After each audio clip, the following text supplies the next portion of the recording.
The alternative Digitalk. Real issues, real talk. Fellow citizens, following the sequence of events, Uganda seems to be at political crossroads.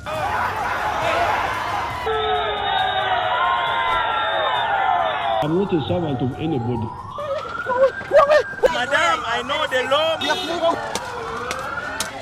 As such, Alternative Digital brings you the Interface Show with retired Colonel Dr. Kiza Besuje. Let's keep on the same page on Alternative Digitalk, As he gives you the alternatives on the transition question, rule of law, human rights and freedom, youth inclusion in governance, economic stagnation, as he confirms. I'll be always here Saturday from 10 a.m. in the morning.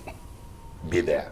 Don't miss the live discussion on the Alternative Uganda, Digitalk TV Facebook pages, and the Alternative Uganda YouTube channel.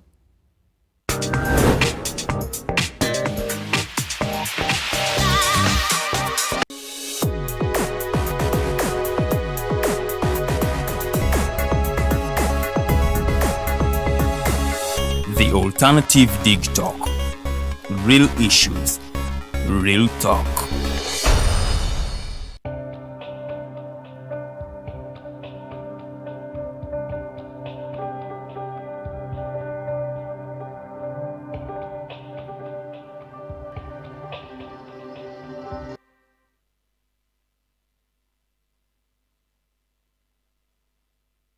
Good morning to our viewers out there. I take this opportunity to welcome you all on our show today. This is the last show of Tekachi in the month of November, as today is the 29th of November 2022. We are about to end the year, and anyway, this is a question to everybody on what have you achieved as a person, as an individual, as a group, and on the goals you had set for this year. I take this opportunity to welcome you on this Tekashi. I'm called Katoto Msime and I'm hosting this show. An interesting topic today, following what we had discussed in the previous weeks and what has been in the news of recent. Very many different people have come up to make their comments, to give their opinions on the recent decisions that have been made and passed by the Court of Appeal, depending on the matrimonial property and how marriage should be treated in Uganda. And today we shall be talking about the legalities that one should know when and how, or what do you need, what do you require before contracting a marriage, and that marriage to be legally recognized. We shall be glad to discuss with you, and we will come out your questions, comments, and any concerns that you feel should be necessary and that we can respond to. But to begin with, I want to give you this new law that has been signed and assented to. It is called the Statutory Instruments 2022. It is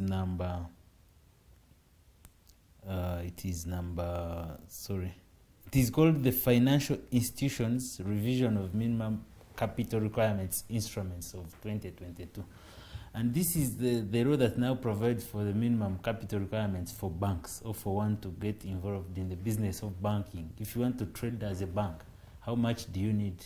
How much do you require as your startup capital? In both what we should call the minimum paid up capital cash and the liquid assets as Uganda. So there has been an amendment in the same law, and the minister signed it to start operating. It was signed on the 16th day of November 2022. So you should get interested in finding out what amendments have been made, especially on what the amount you require to start a bank or to start a microfinance saving institutions. So there are thresholds that have been put. We had previously about 200 million or 500 for a microfinance saving institutions, but there have been changes. So get interested in the same law and you can find out how much you require to get involved in such a business. But before I go any further, I want to take this opportunity to welcome Counsel Albert here to say hello to our viewers, and then we can start up our discussion today. Good morning, the viewers of the Alternative Digitalk. I'm Counsel Albert Muhwezi, and I'm happy to be invited at the Digitalk house. Yes, you can talk about Albert yourself. Who is Albert? Where are you working from? And so the viewers can know. Thank you, Mr. Gato. As I've said, I'm called Counsel Muhwezi Albert. I work with Chumbaland Advocates, located in Barara, Amazon Building, High Street. And I'm here to share with my brother on the issues regarding marriage and how do we contract a marriage, and thereafter, if at all there is property acquired during the marriage, who has interest in such properties. Thank you so much. Now, before we go any further, there is an interesting case that has been making rounds, and I'm trying to look for that one, specifically in Nigeria. So this marriage has been contracted for 1 month, and then the woman decided to dissolve and end that marriage. And that's how interesting things can be. But then, Counsel, before we go any further, I want to pick your view and comment on the case of Ambayo that actually clearly illustrated how matrimonial property should be developed, and considering the issue of the contribution of each party in acquiring that property. And before I get your comment, Saram Musumba, Honorable, made a comment in one of the newspapers saying that she hates, I want to quote her verbatim, that I hate the recent ruling on divorce.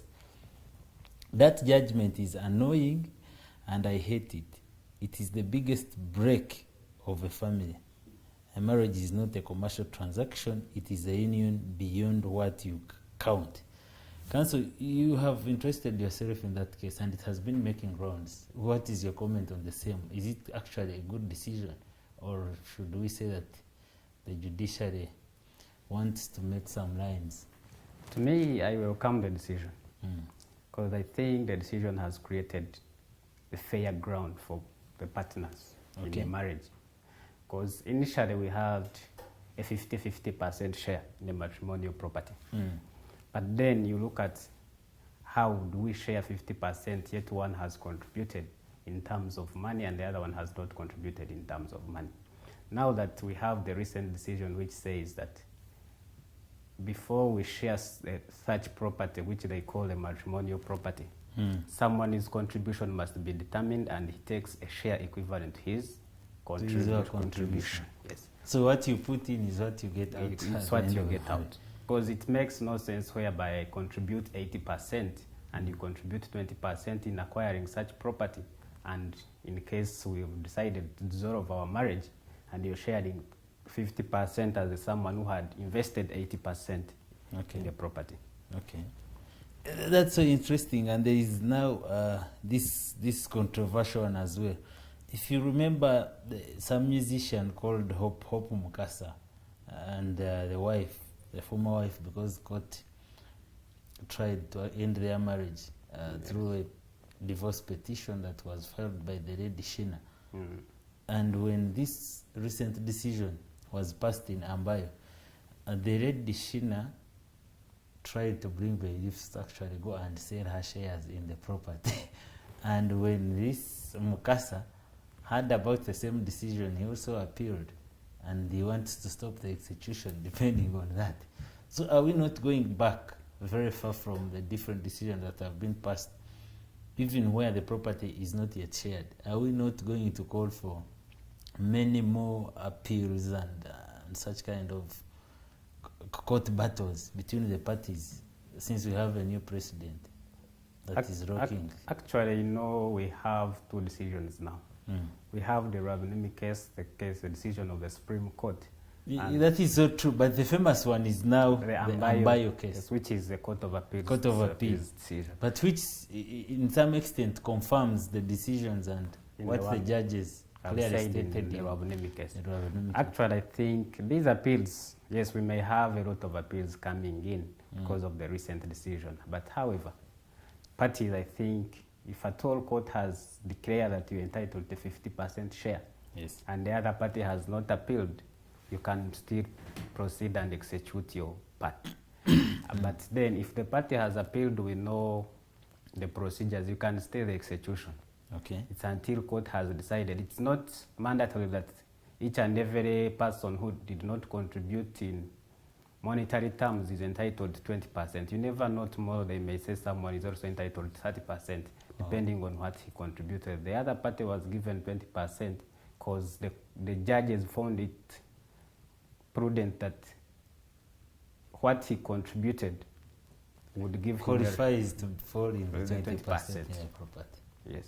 Okay, that is Counsel Albert for you, but that was by the way, and we had to also clear it at some point.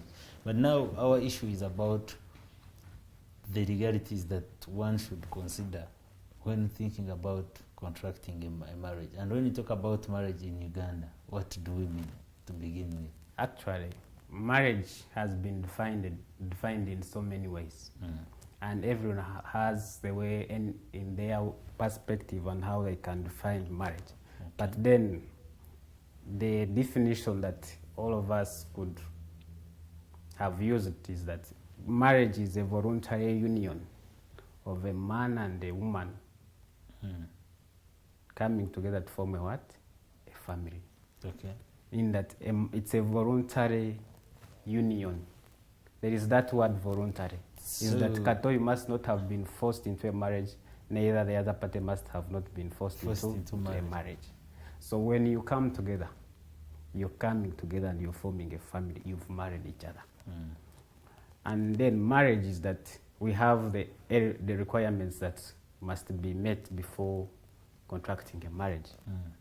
When we look at the Marriage Act and the Customary Marriage Act says, the other one would say the age of 16 for females and the age of 18 for males.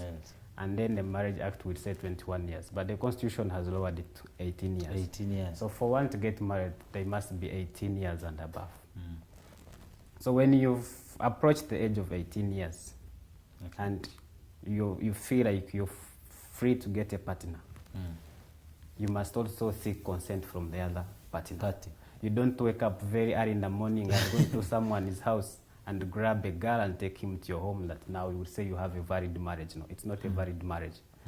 Yes. So you must have consent of the female and the consent of the male. Yes.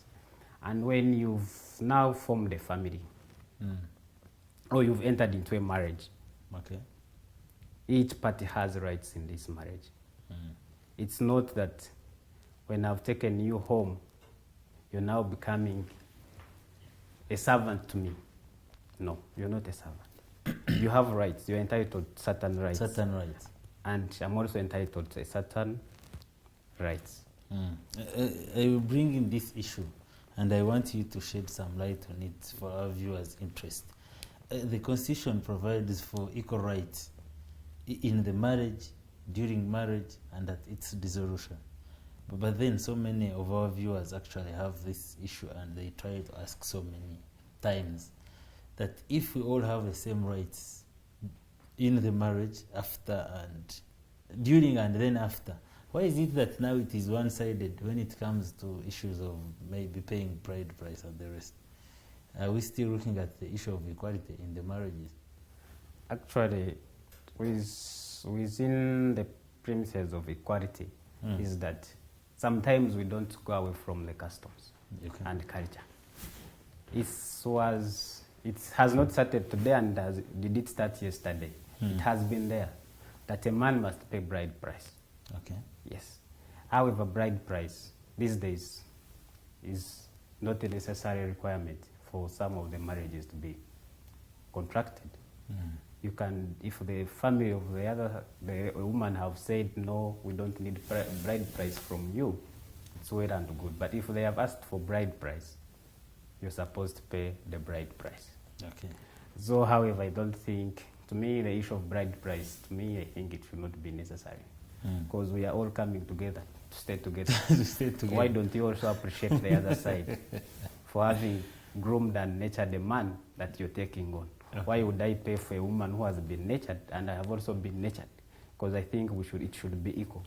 Yes. Okay, so now we shall go to breaking into different marriages and what is required before contracting such a marriage and for it to be recognized as a valid marriage. So together, we start with the different types of marriages, for example. And then when we talk about a marriage, we should break down what is required. What are those legalities that one must fulfill? For example, you talked about the issue of age and maybe being voluntary. So we start from there, and then our viewers can get. I think we have over 5 types of marriages, and each marriage has its own requirements. Okay.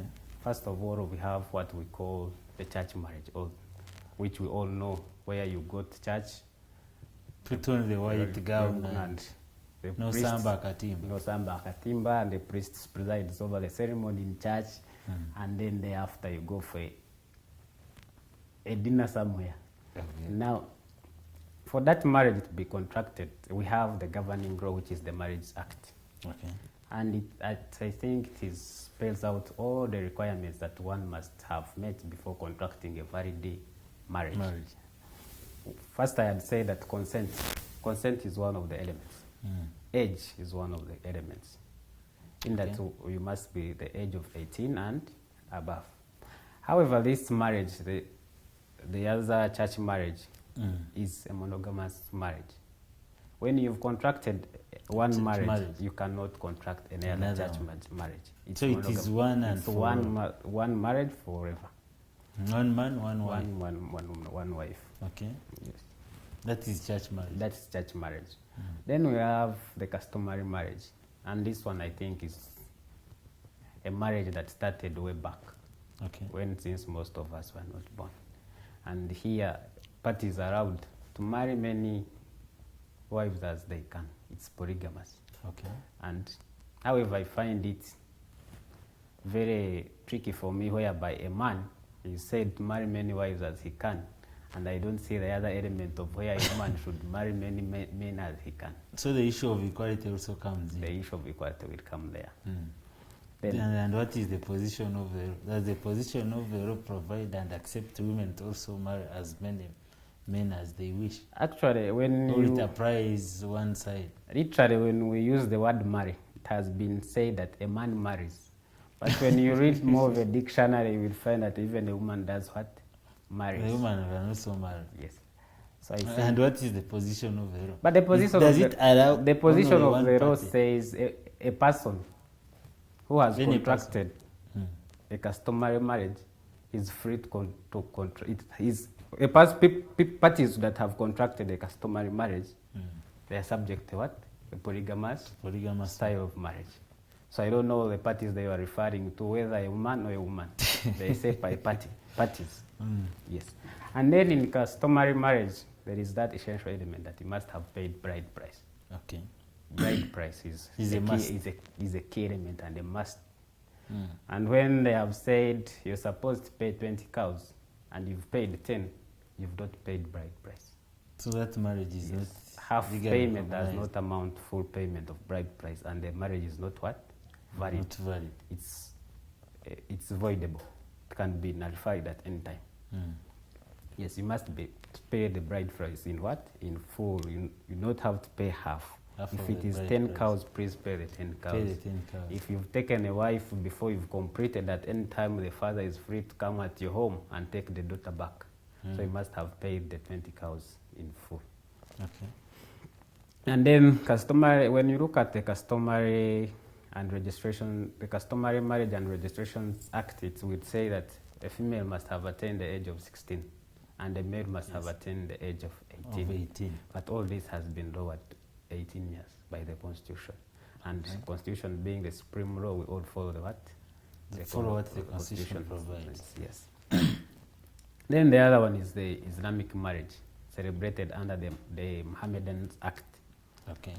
I don't know much about it, but what I know, it is more the same as customary marriage, because the other side, polygamous style of marriage, is that you are free to marry many wives as you can, provided you can take care of them.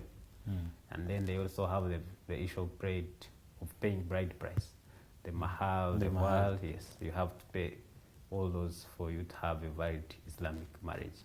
Okay. I don't know. I had people discussing about the contract marriage. I've not seen it. I don't know if it exists in Uganda, but I've not heard about it. Okay. So I've had it in rumors. People say the customary marriage. I think those are the few types of marriages that we have in Uganda. Okay, you talked about the issue of paying half of the bride price, where you are asked to pay 20 cows and you only can afford 10 at a time. What is the status of the parties at that time? And The status of the parties is that you can agree with the both families can agree. If you've paid half and you're free to take the wife at home, it's okay. If at all they have said until you've paid the 20 cows is when you will take the woman, it's until you fulfill it's when you will take that's when you can take the Yes. woman as your wife. Yes. Then we have had another issue relating to marriages where, for example, my name is Tumsime, and when I marry some other woman, they want to adopt and use my name on their names. How is that handled under the law? Actually, one of the rights a woman enjoys in marriage is using the name of the husband. Is that one a right as well? It's a right because she's free and she has that right to adopt your name. Adopt my name? Yes. Okay. She can adopt your name, and if at all she's called Esther, she can now be Esther Tumsime. Okay. Yes. That's a position That's of a the law. position of the law. So which other rights do women enjoy? Now, when Or do marriage partners enjoy? exactly when you've now entered into a marriage, apart from using the other partner's name, you're entitled to a right of using what we call family land. Okay. Family land, whereby when you've acquired land as a family, you as a woman or as a man are entitled to use such land jointly without any form of what? Discrimination. Okay. Because it is said to be family land, and when they say family, the definition of a family includes the wife and husband Wife and the and children. husband and their children. Yes. Then the other rights we can have is a right of that freedom. You have that right of feeling free, and then privacy in a family, in a marriage. Yes, everyone has their own, like, yes, you have a right to property, whereby when you've acquired your property before marriage, and time comes, we are maybe dissolving this marriage, the said property is not regarded as a family property. That is private. That is private property. It is not brought here and then said this was family property. No, it is your property. That is your right during the marriage. Okay. we go to the issues of, I have decided to go into a church marriage. I have got my wife, agreed with the family, did the kuchara and the rest. So I've followed that one. From church, we do the what are they called? Neturaira. Yes. And agree to take this wife as my wife until death. Yes. That's For better, that's for apart. worse. For better, for worse. Yes. From that point, Yes. what is considered or what is required for us to be actually legally recognized as husband and wife? That it starts from there, from when the priest says that from today onwards, so and so shall be called wife and husband. All the any other requirements that we need to fulfill for us to be legally Now, recognized. to take you back is that actually these marriages are not celebrated in every place.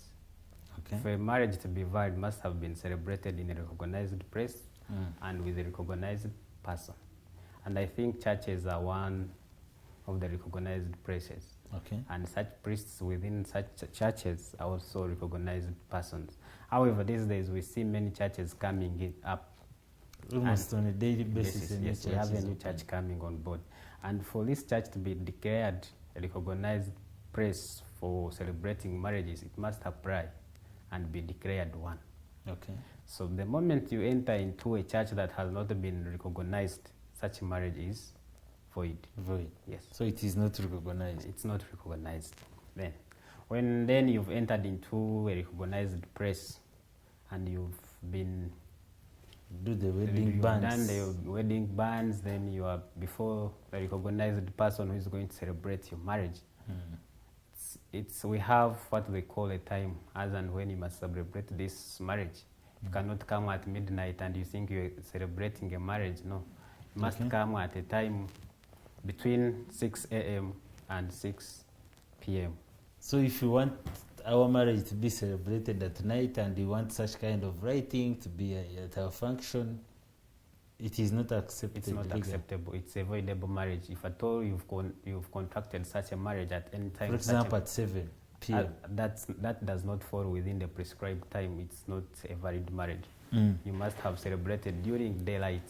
Okay. And daylight is said to start at 6 a.m., 6 p.m. Yes. Okay. And then the other element is that for you to celebrate marriage, it must be witnessed by at least 2 people.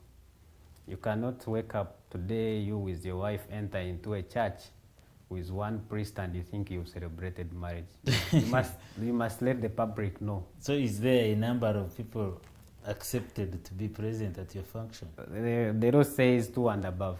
2. Yes, but not so less I can than 2. get 2 extra other people and then our marriage is celebrated. Yes, though it does not say that after you've married you must make a party where you will invite 100 people. No. If you invited 2 people who have witnessed the marriage, it's okay. And it's a valid marriage. So the rest becomes ceremonial. The other ones are ceremonial. Yes, that's why you see these days during the COVID time we had a scientific marriage for 7 people. 7 people where you'd go to church with the best man and the matron and the marriage is done. Okay. There is no party at home. Yes. And then the other thing that it's not when you've entered church and you've made your vows, it's not conclusive evidence that you've contracted a marriage. What is the conclusive evidence? The conclusive 2 of us are married. The conclusive evidence we have is a marriage certificate. Without a marriage certificate, there is no evidence that you've contracted a marriage. Because I can always go around and say I contracted the marriage. And not the other ring you have in your finger that is evidence for marriage. No. At least you must have that marriage certificate. Okay. That at least you contracted one, because on the marriage certificate the entries made there is that the time, the date, the place, the person that presided over, and you, the parties must have signed, and the other witnesses must have signed also. Okay. Yeah, that is conclusive evidence. That is conclusive evidence.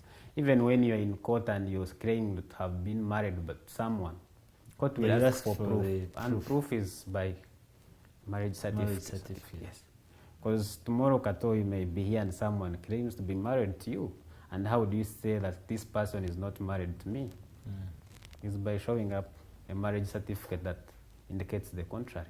So that one is from a church marriage. How about the customary marriage? Now, for a customary marriage, we know customary marriage is when you follow up the customs of our societies. You go to a woman's home, you do the rituals and the customs there, and then you're given a wife you take home. However, when you're celebrating customary marriage, is that we always follow the customs of a woman. So if you're marrying a Muganda woman, this marriage has to be celebrated within the Uganda customs. Yes. And then we have the people who are supposed to be present. The parents must be present. They must be present. They must be present. Okay. You cannot pick a girl on the street and say you've contracted a customary marriage without the knowledge of her parents. No. The parents must be aware. Okay. And when you've been given your wife by the parents, we have what they call that customary marriage certificate. You must get it. Okay. And when you've gotten it, you must register it for it to be conclusive evidence and to be acceptable maybe before court as evidence. You must have it registered. And when you've registered it, that is enough for you. Okay. So, however, it's not mandatory that it has to be registered, no. Some people will go and pay the bride price, get the woman, take home. But now, you should always learn how to secure your marriages. Okay. Yes, you go ahead and make the certificate, have it registered, and sit home. So what about the customary marriages that are not registered? How are they treated? They are not, are they voidable? Are they invalid? Are they illegal? The customary marriages that are not registered are valid marriages. Okay. The law does not say that it's a must. No, it's not a mandatory. It's not mandatory that to you must register a it, customary yes. marriage. You're free to either register it, or not to register it. Yes, that is the position of the law. Okay, we have had this issue on quite a number of occasions and questions from people that we get outside there. We have had these parties, they have been staying together for a period of about 10 years. They have about 4 children together. And they cannot prove that they went to church or they went and paid bride price. But most of the issue is that at some point, these the couple went to the family of the wife and they know the man. Went to family of the man and they know the wife, the woman as a wife. Locally, that is the term I should use. How are the same treated under the law? Under the law, we have requirements of each marriage be contracted. Me visiting your home and introduce me to your parents is not conclusive. Okay. Maybe if at all they have decided that let the man not pay bride price, that's well and good. Then I'm now married under customary marriage. But where you meet a woman, you know the parents, you know the sisters, and you've not gone into any formal arrangement to show that you're at least celebrating any of the marriages, that is not marriage. In some instances, for example, the woman's family may be having a party at some point, and as the position of my wife, so I call my wife, they must attend such kind of a function, and I escort her. For example, drive to their home, attend that party, and during the party maybe she informs the relatives and the rest. How is that treated? Actually, you see, each marriage has the requirements that precedes before the marriage. Before the marriage. Yes. In the customary marriage, let's say we use the Uganda culture, we have the kwanjula, the kuchara. If you've not conducted any of the two, meaning it's not just a mere introduction whereby you would meet on the way and they introduce me, this is my boyfriend, this is my wife, to your brothers, no. So with or without children? With or without children, it's not marriage. Okay. When you're cohabiting, when you're staying with someone for some time and you think you're married, you're not married. And when you've decided to go out, to fall apart, you don't have any rights as a married person. However, the issue of children is that these children that are born within such what they could call marriage, yes, they are children. Okay. The definition of children includes both children of the wedlock and outside the wedlock. Yes. Okay. So it does not necessarily say that if the marriage did not exist, then the children don't exist. No. The children are defined as children and are treated as children, whether you've been cohabiting or you're married. But what I can say on cohabiting, it's not marriage. So if at all you're cohabiting, if the man says, please get out, you don't have any right. So you simply have to go down and get out. Your friend is staying together now, you're not married. Yes. Okay, we have had this other issue, and I want you to clarify to our viewers so that they can pick something that is important, maybe that can be helpful to them individually, also the people they know, or even to their friends. After people getting married, I have had issues of this normally comes out from women saying, and it is common in villages, that Onoyampasa, yes, we are married, but I don't want to sleep with him because of ABCD. And when I talk about sleeping, I mean, enjoying their rights, what I should call conjugal rights. How is that treated? And how and where does it leave the position of that kind of marriage? Actually, before I come to that, there is nowadays that we have, courts have come up with a system where they can decide that so and so have been married. We have what we call constructive marriage. Okay. Kato, if you've been living with someone for a period, let's say 10 years, and in a period of 10 years, people have been referring to you as wife and husband and wife. You said have entered into a marriage. So that is now position that's of the the constructive marriage, so At some it is, point. it's by case law, and then courts have come up in some times whereby someone has been staying with someone for over 20 years, but they have not gone into any other form of the marriages, that they recognized marriages. The courts have said that such person should be said to have been married constructively, because they have been referring to them as wife and husband. Because they were gundi, bawagundi, so that those people are said to have been married. Then to come back to your point is that now we have what we call conjugal rights in marriage. Conjugal rights come in that when you've decided to get married, both parties must have that right of conjugal, in that a man must serve a woman and a woman must serve what? A man. To make it simple, the sexual relationship. The sexual relationship, yes. Yes, the sexual relationship that must exist between... It's one of the rights. The rights, yes. Now, failure by both parties. One party can move court to have such a marriage dissolved. For lack of... For non-fulfillment of conjugal rights. Yes, conjugal rights is key in a marriage. Okay. So don't think that when someone is married has consented to conjugal rights. No. The day you force a woman into a sexual intercourse, you will be arrested for rape. No, when the woman has said no, it's no, don't force. So, however, it's not a no every day. It's 1 week, 2 weeks. Then there is denial of conjugal rights. Okay. And a man who feels aggrieved or a woman who feels aggrieved can petition court and then has the marriage dissolved. Okay. So Yes. when do the parties start to enjoy their right? It's And when is immediate. it acceptable? It's immediately after they have celebrated the marriage, and then they have gone home. There is what we call consummating the marriage.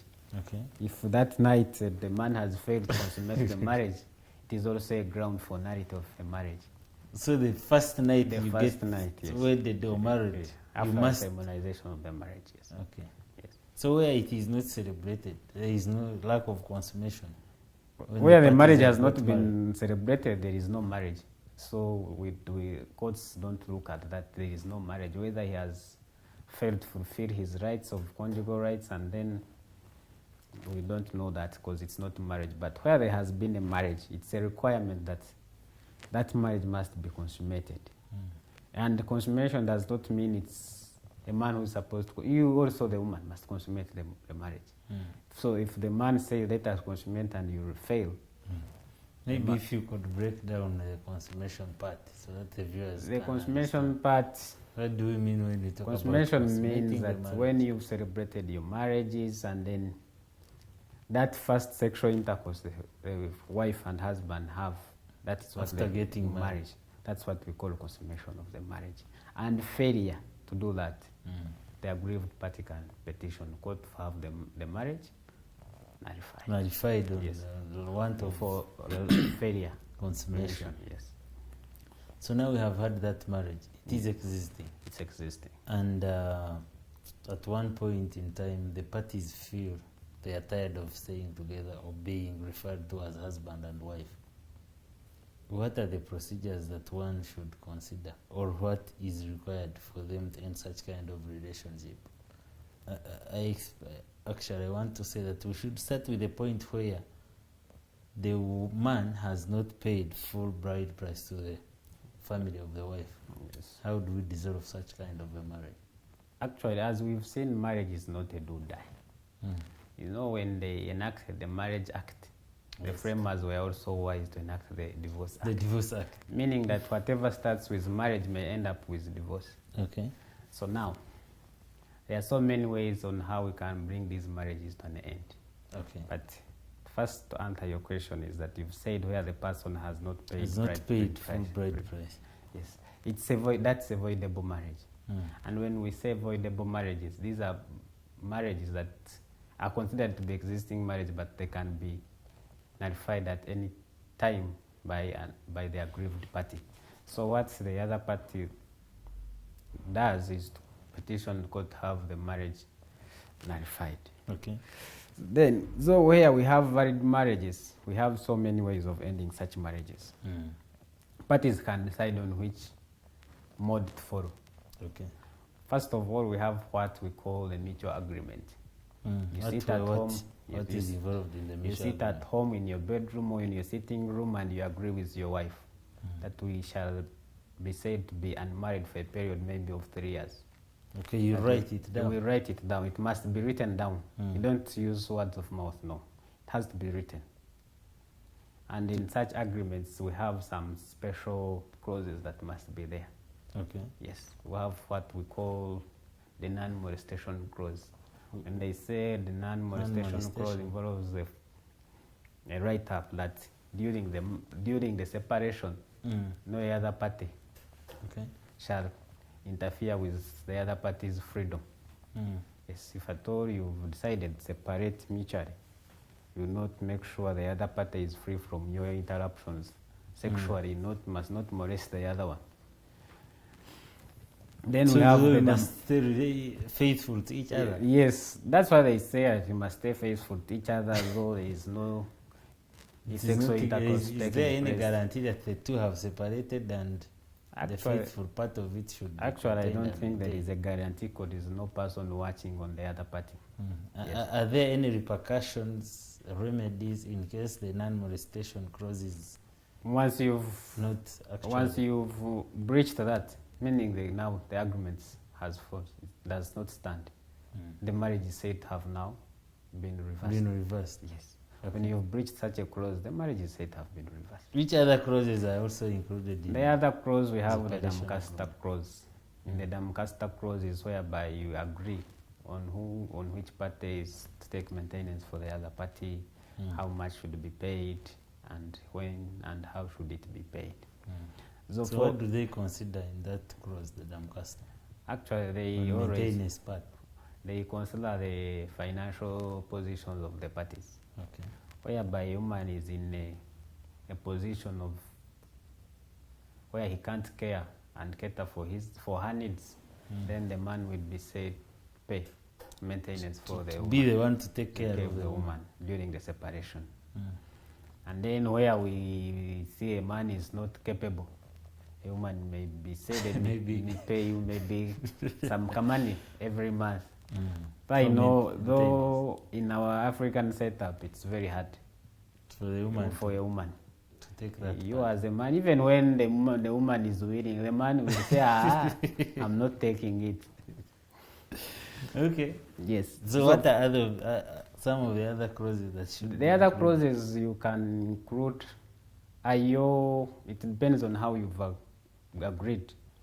Who is taking custody of the children, who is doing the maintenance of the children, Who is staying in the house? who is as staying in the house, what you call the matrimonial matrimonial. home, who is living. Those are some of the clauses you must have into your mutual agreement. well? So it must be for a specified period of time. Yes, it's not the infinity, no. It has a specified time. You can decide to stay separate for a period of 2 years. 2 years. And why we say these people have agreed to stay separate for a period of time agreed is that these people can now reconcile. Okay. In the time that you're living separated, you must be reconciling. Okay. You're reconciling to come back. Do they need witnesses in such kind of agreement to confirm? You see, in most cases, why people opt for mutual agreement that they don't need their issues to be exposed. So we don't need witnesses. The parties have agreed and they have signed. Okay. Yes. So you see, some people don't want their matters to be exposed to the public because I know when I call Kato as a witness, They may end up exposing He's likely to their expose, issues. yes. So I think the issue is that when people have opted for a mutual agreement, they do it alone. Okay. Yes. Then And- what are other ways that people can decide to end their relationship? The Call other, them marriages. the other way of ending a marriage, we have judicial separation. Judicial separation is that you move court, have your marriage dissolved. Dissolved. And we have grounds. What are some of those grounds? One that of the should be grounds is considered? plurality cruelty comes in whereby either party mistreats the other party. Cruelty does not mean it's a man mistreating a woman, no.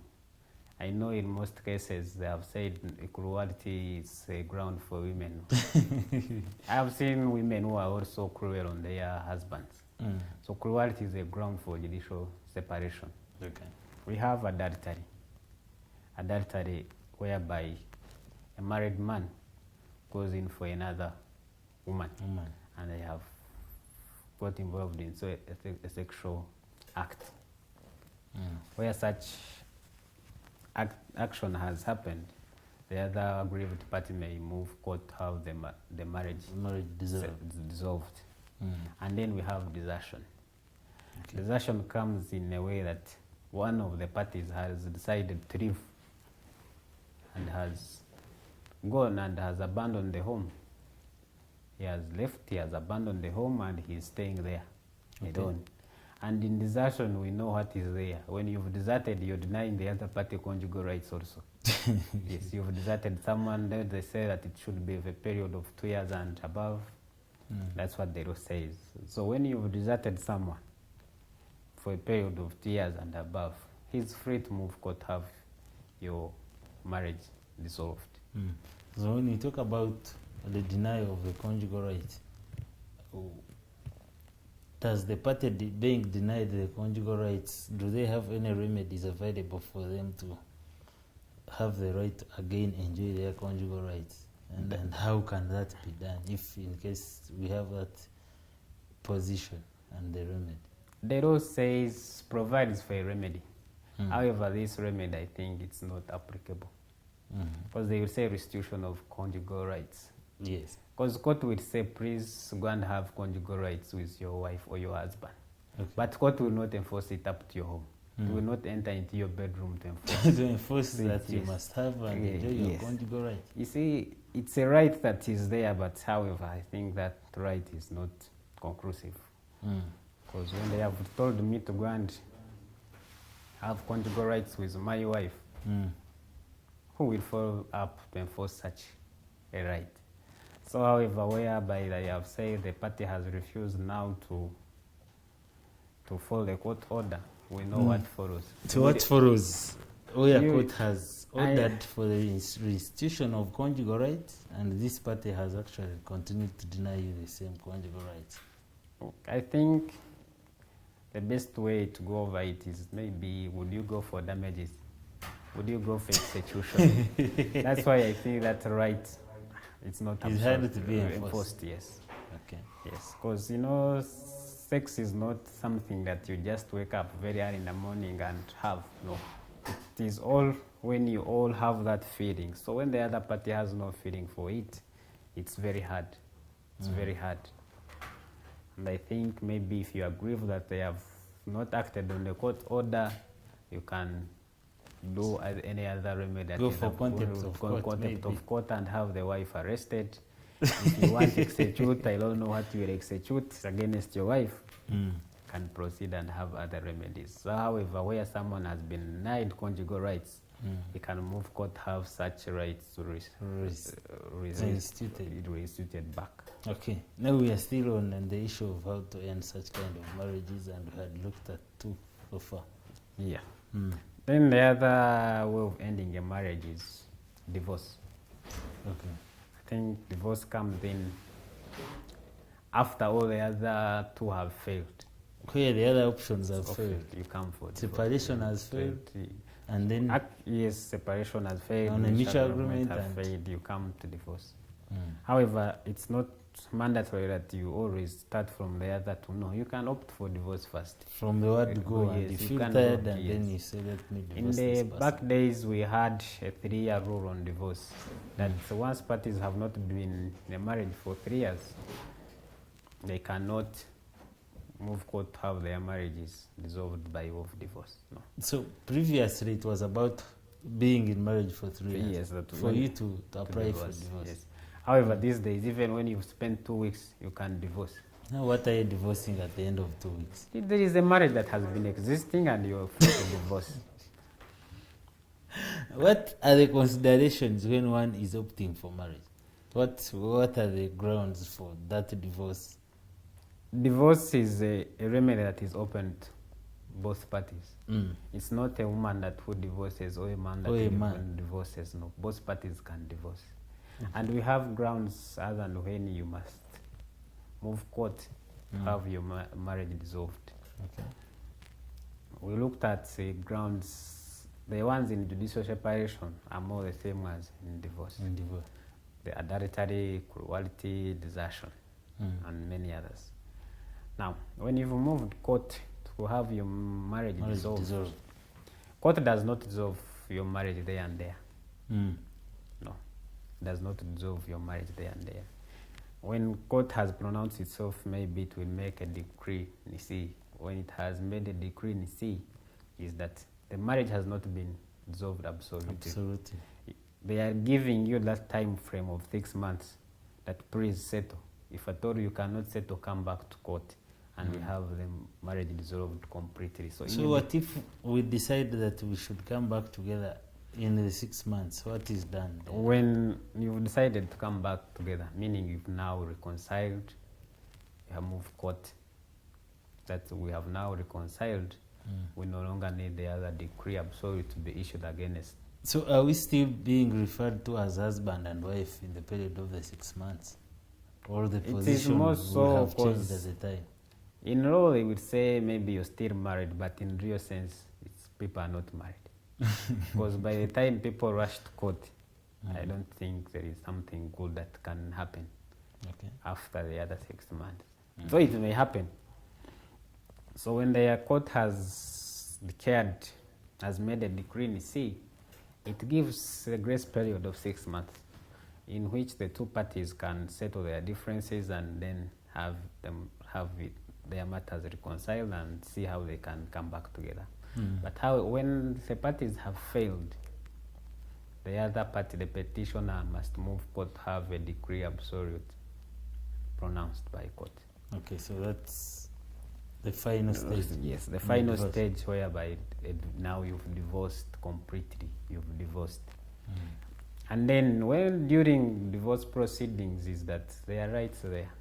Okay. And most of these rights are enjoyed by the ladies.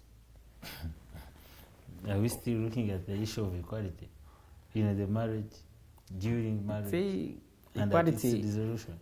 Equality is there, but then that's why even when they say equality in the Constitution, we have the issue of affirmative action. Okay. So what are some of the rights that parties enjoying when during the divorce proceedings, the parties have that right of the alimony per light, whereby during the proceedings, a man is pulled on to pay something for the maintenance of the woman. Yes, it's not the other alimony paid, no, but now it's during the proceedings. The proceedings. Yes, you're supposed to be taking care of your wife, the children, maybe if they are custodies with the wife. The wife. Yes, you must pay something. That's why they call it alimony pendant light. It's not the other full alimony that you must pay. So this is for the period of the 6 months and during the divorce proceedings. Okay. Then when they have now declared and they held absolute, also there are also rights there, whereby you're supposed to pay alimony. And alimony is paid in a lump sum.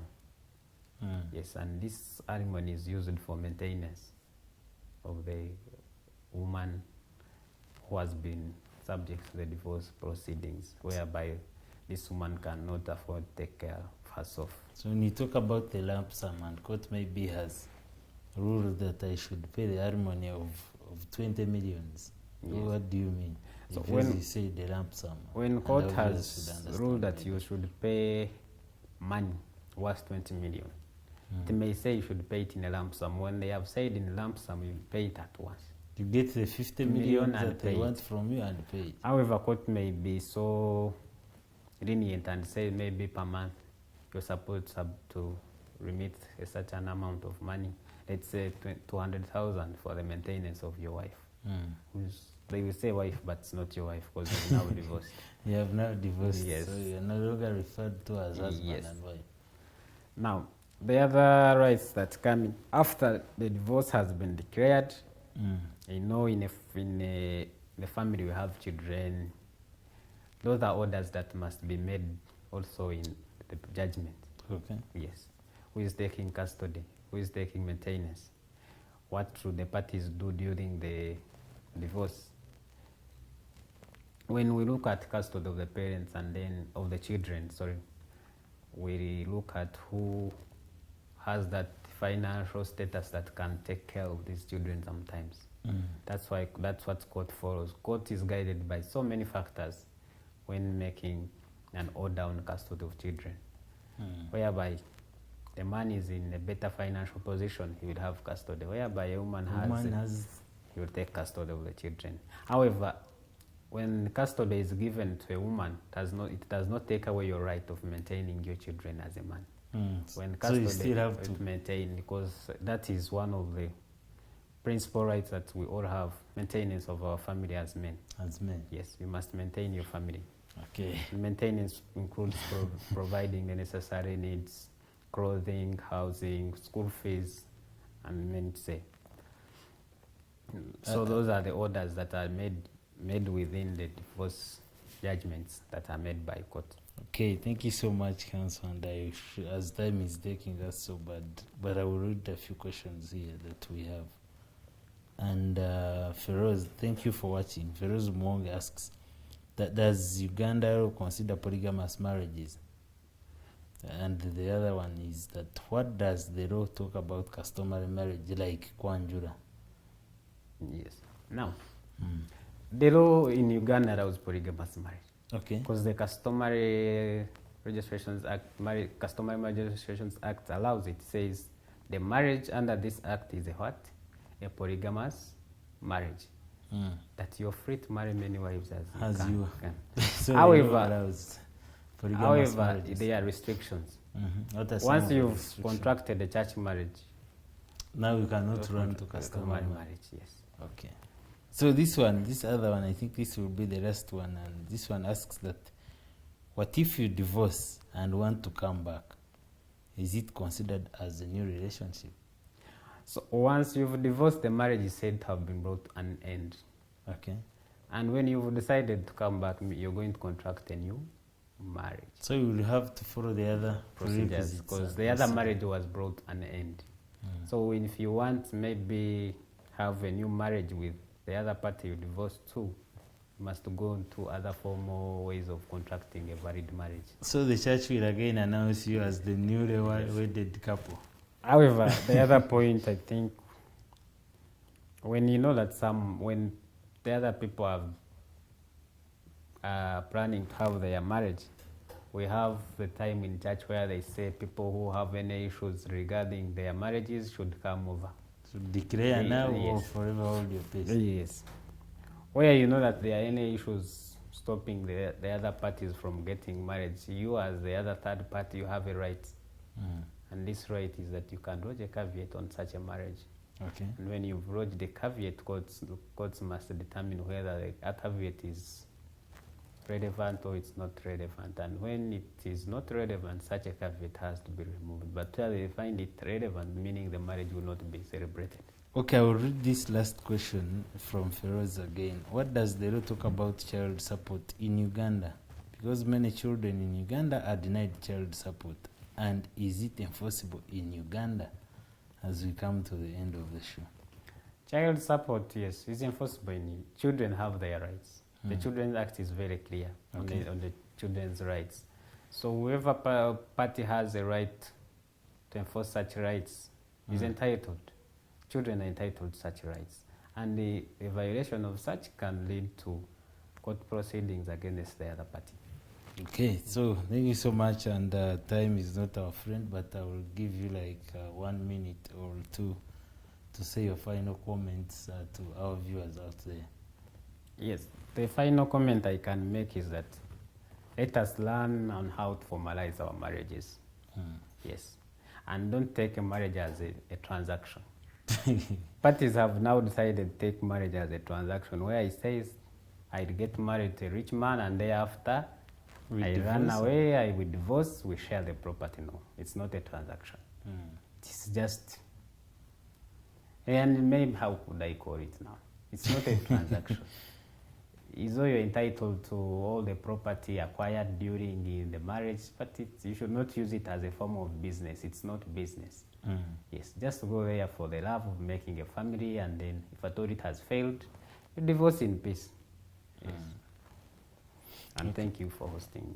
Okay, thank you so much, Counsel Albert, for your insightful discussion and sharing knowledge with our viewers out there.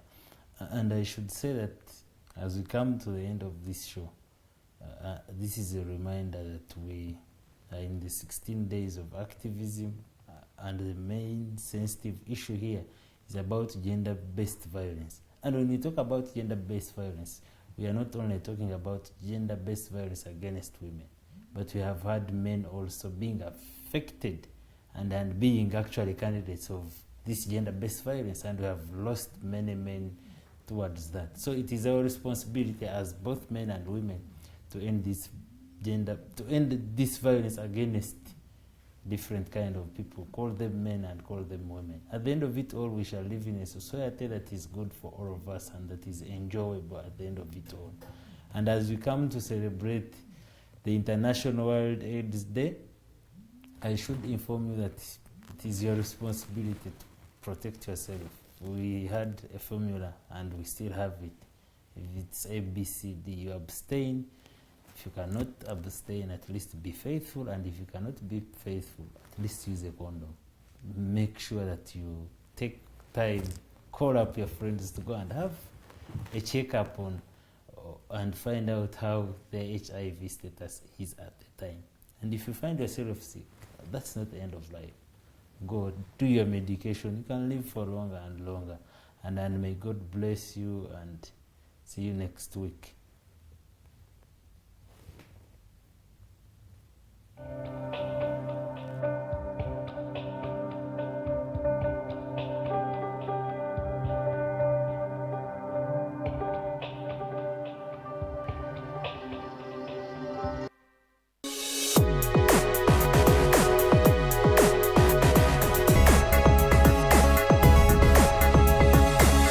The Alternative Digitalk.